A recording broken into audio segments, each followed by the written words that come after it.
I'd like to start off with introducing Dr. Mozaffarian. Dr. Mozaffarian is a cardiologist and professor of medicine at Tufts School of Medicine. Thomson Reuters has named him as one of the world's most influential scientific minds. Dr. Mozaffarian has authored more than 450 scientific publications on dietary priorities for obesity, diabetes, cardiovascular disease, and on evidence-based approaches. 4 years of medical school, 3 years of internal medicine residency, and then 4 years of cardiology training. Throughout all of that training, I barely learned anything about nutrition. That striking paradox that the thing that was making my patients the most sick was what I was learning least about in medical school. Patients were coming to me with high blood pressure, diabetes, gaining weight, inflammation, other problems. Inevitably, it was related to what they were eating. This was in the 90s, the height of the low-fat diet.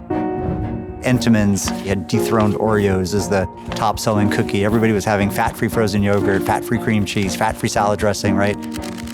But even in the 90s, the science didn't support a low-fat diet. The public isn't getting the science that they need. It's not being communicated to them. And so it led me to want to devote my career to both generating the science for what people need to be healthy and also making sure we have the systems and policies in place to translate that evidence to real people making decisions. Today, we are genuinely in the midst of a metabolic train wreck. We have a national nutrition crisis. Every week, 10,000 Americans are dying from poor nutrition. There's 1,500 new cases of cancer occurring every week directly due to poor nutrition. And there's 16,000 new cases of diabetes being diagnosed every week, specifically due to poor nutrition.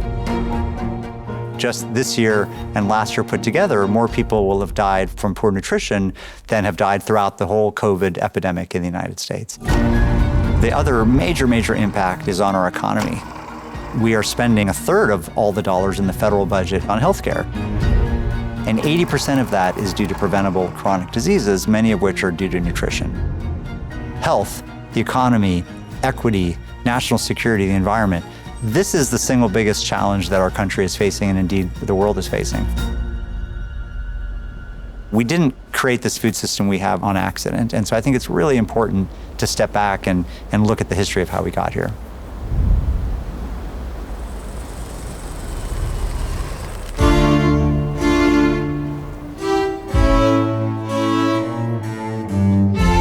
In the 1700s, there was a Captain James Lind in the British fleet who had done a controlled study and shown that if you give citrus fruits to sailors with scurvy, now they got better. And he wrote a treatise on scurvy and tried to convince the British fleet that they should, use citrus fruits. And because of that lime juice in their grog, British sailors still today are known as limeys. The more we learn, the more we understand that our food is biologic information that influences almost every disease condition and health pathway in the body. And so I actually date the birth of this modern nutrition science to 1932. The first vitamin ever discovered and isolated and synthesized was vitamin C. That was the first time that scientists could prove that there was something in food, something in citrus fruits, linked to their deficiency diseases. If you don't have enough levels of these vitamins, you get sick with very specific diseases. So all the major vitamins were discovered and isolated and synthesized from around 1930 to around 1950. Now, this explosion of science coincided with the Great Depression and World War II. The world was deeply concerned about food crisis, and so President Franklin D. Roosevelt brought together the nation's scientists in 1941 in a conference called the National Nutrition Conference on Defense. And he asked the scientists, he said, we're going to war. What do the soldiers need to be sure we have healthy soldiers going to war?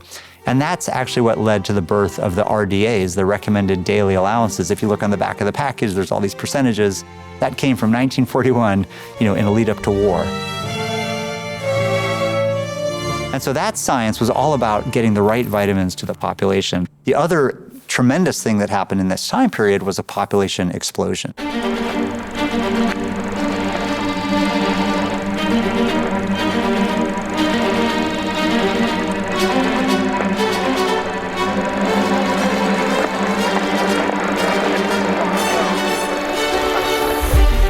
From 1900 to 2000, the world's population went from about 1.5 billion to 6 billion. There was no way that all the world's fields could produce enough food to feed 6 billion people by the end of the century. And so that led to this revolution called the Green Revolution that was funded by the Rockefeller Foundation, which dramatically transformed the way we grow food. That system came into being in the 1960s and 1970s. And so in the 60s, there was enormous public attention on hunger, and that led to a White House conference in 1969 and an explosion of policy that really gave us our current policy around food. The modern food stamp system, the modern school lunch program, the school breakfast program, WIC, which is the program for infants, dietary guidelines process, even nutrition facts panels that we have on the back of all the packages, all came out of that 1969 conference. But the major focus of that conference was getting calories to people. And so many of these programs were about calories rather than about nutrition.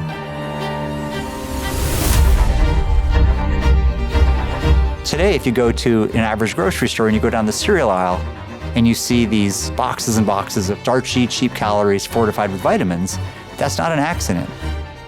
That's exactly the goal, is to get enough vitamins to people and to get enough calories to people. And so now we're in this new phase where really just the last 20, 30 years, we've been starting to pay attention to this new problem we've created. We have enough calories, we have enough vitamins, but we don't have healthy food.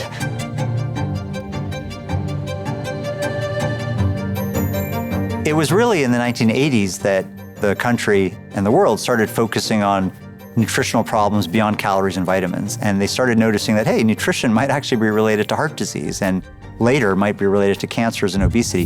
In the 1960s, people weren't really paying attention to this, which wasn't that long ago. And so they said there must be a nutrient that's causing heart disease. And that led to this kind of reductionist approach or nutritionism approach to food, where if we just figure out, the compound, we can either take it out if it's too much, or we can put it in if it's too little, and that's it, and we're done. Technology can solve all our problems. And so the nutrient that was identified in the 80s was saturated fat, and also, to a lesser extent, dietary cholesterol. And so that was the first time the country as a whole started recommending low saturated fat, low cholesterol, and actually low total fat diets because of this concern about heart disease. When we realized that simple approach of let's find the nutrient works great for scurvy, but it doesn't work for complex, chronic, long-term conditions like heart disease and stroke and obesity and diabetes and cancers. We've learned now in the last 20 years that to deal with those conditions, we have to think about much, much more than any single nutrient.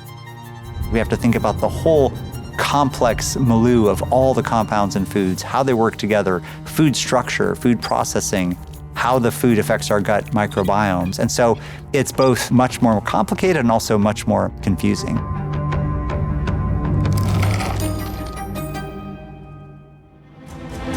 I'm often asked, how do we help people eat healthier? The biggest challenge is cost. People, perceive, and it's true, that if you want to go buy healthier food, it generally costs more.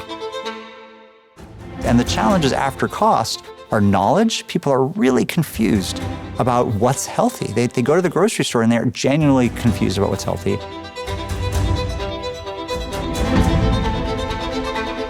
What we've tried to do is create a food rating system called Food Compass, which actually puts all of this together, puts 55 attributes together to create a single unified score from 1 to 100. So for example, rice and bread and some other things which you might think, oh, these are fine, these tend to get scores around the 20s or the 30s because they're actually mostly naked carbohydrates, just starch. And in contrast, other foods like dark chocolate covered almonds or other foods that are high fat but high in healthy fats actually get pretty good scores. And we show that if people select foods with a higher Food Compass score, closer to 100, further away from 1, that they actually have lower risk of diabetes, lower risk of obesity, lower risk of high blood pressure. These are daunting challenges, but they're also opportunities. For the first time, there really seems to be recognition by the public, by policymakers, by business, that the food system is broken and making us sick. And yet, I'm an optimist. I'm an optimist because we created our current food system consciously, intentionally, to meet very specific goals.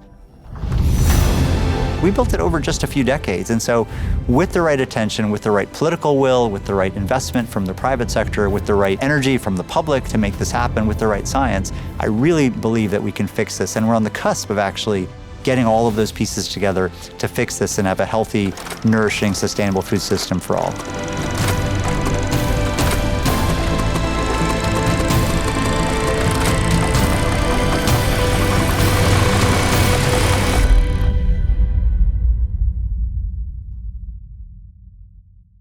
Thank you.